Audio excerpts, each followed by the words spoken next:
This situation has gone way beyond a normal Minecraft cheating controversy, because at this point, it's not just about whether Marlow cheated. It's about whether anything surrounding this was ever fully honest, and that's what makes it so much more unsettling. After being exposed for potentially being a fake persona, Marlow released a nearly 3-hour response video that was supposed to clear everything up, but instead it left people with even more questions because despite the length, it didn't actually resolve the core accusations. The video opens with a face reveal, which immediately builds trust and makes it feel like she's being transparent. But that initial honesty ends up carrying the rest of the video, even when the harder points aren't clearly addressed.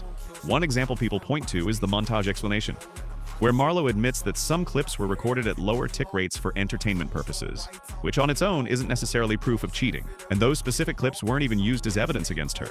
But the issue is that there was never any disclaimer on those montages at the time, despite her previously telling others they should be transparent about that kind of editing, which creates a contradiction that raises questions about consistency, and that pattern continues throughout the response, where instead of directly answering the strongest allegations, the video often shifts focus or adds layers of explanation that don't actually resolve the original concern. So even after 3 hours, people are left asking the same questions they had before.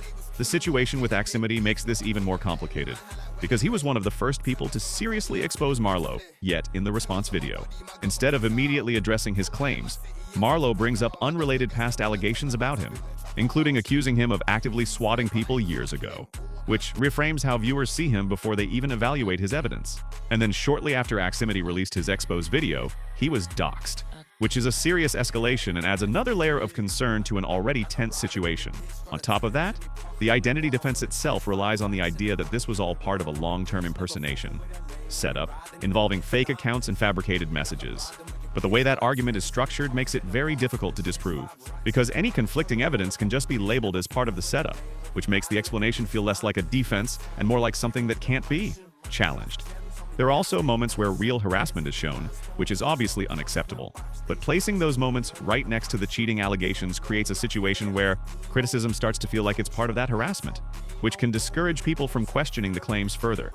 And outside of the video, there are still inconsistencies that add to the doubt, like the face reveal situation where the person shown appears in a completely different setting, almost immediately after, even though the original video suggests otherwise, which isn't definitive proof of anything, but in a situation already filled with uncertainty.